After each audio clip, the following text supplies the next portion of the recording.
back again today. I set the fender on this thing and realized that there's a massive gap between the fender, the bottom of the fender and the top of the wheel. And even with a set of 33s or 35s, I think that gap's going to be way too large. So what we're going to do, we're going to go ahead and change up what we're doing. Instead of having these mounted to the bottom, we're going to mount them to the top. Then I also have a new cross member that I'm going to leave this cross member and cut a notch out of it to where that cross member will actually tuck straight up into it. And the pieces, the rings that go in here, we're going to go ahead and we're going to make them slightly longer so that way we can fill that gap and weld the cross member into that ring. And that will be what supports all of this. So I'm going to go ahead and get this thing unbolted, get it moved up to the top, and try and decide if I need to drill new holes or if I should go ahead and just weld it. But that's what we're going to do today. This will drop the front end another 3.5 inches, and then with my 33s on it, should make it just about right in ride height. Right now the frame sits 36 inches off of the ground. The top of the frame is 36 inches all the way front and back. By dropping this down that 3.5 inches, that'll put us at about 33. And then once we put the fender on, I might end up being able to trim that fender down and set it a little bit lower. Right now it's just, you know, the top of the fender sits right about in here, which is just ridiculous.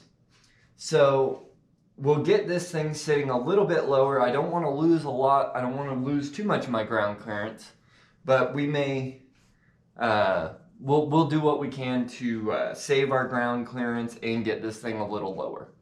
So I'll go ahead and time lapse you.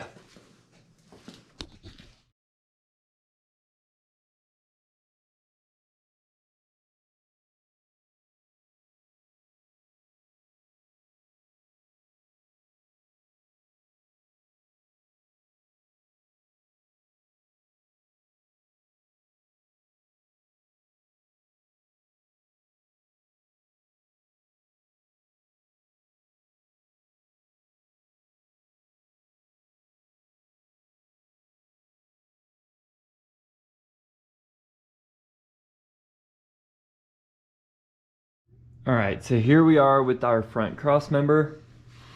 We'll come off of here with some plates that actually come down to it on both sides. And we'll weld that solid. We'll weld it solid here and all the way up this. And we'll do the same thing over here. And then we can weld across the bottom here. Then when we go to do these disc type things, we'll go down the 2 inches, and then we'll kind of cut it at an angle to where it comes down to this, which is at 5.5 inches. And then, so it'll actually be 5.5 inches from here to here, and only 2 inches out here with that diagonal cut. And we'll weld that to that, and then we'll build a couple of filler pieces that go from here up to here, and that'll be welded solid. And then we're just gonna leave this top part here.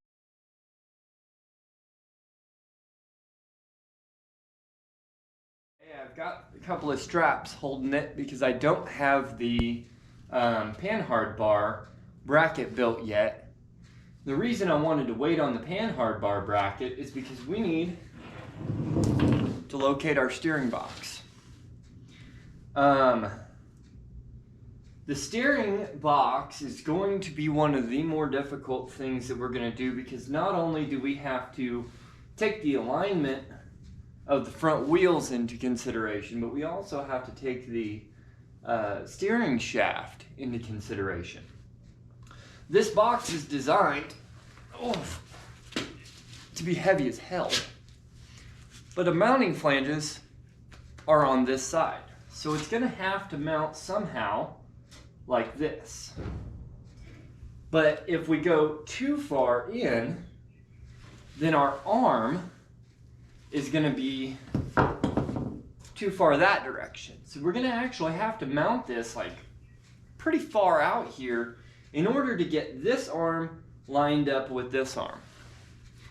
So I think what I'm going to go ahead and do is I'm going to try to figure out a way that I can prop this thing up and start kind of lining stuff up. And I'll put you on a time lapse for that.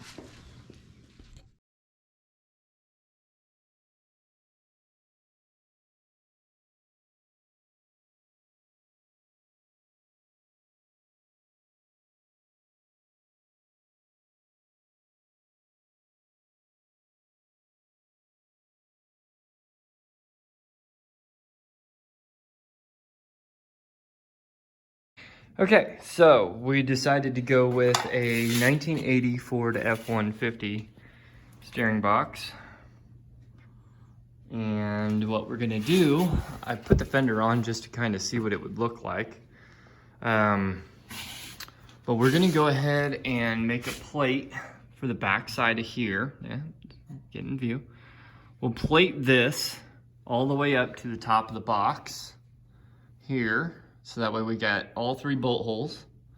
And then we'll actually brace and plate off of here to go to it, and then off of here to go to it, and there will be a full plate here that'll weld into this. That should make it plenty strong enough for this arm, for this box. And then I've got to find a drop pitman arm. This will actually come up to about here. So I need a 3 or 4 inch drop pitman arm. And along with that, we're gonna have to make a new, we might have to make a new panhard bar, which is okay, we can make that. That's where we're at. Don't forget to like and subscribe.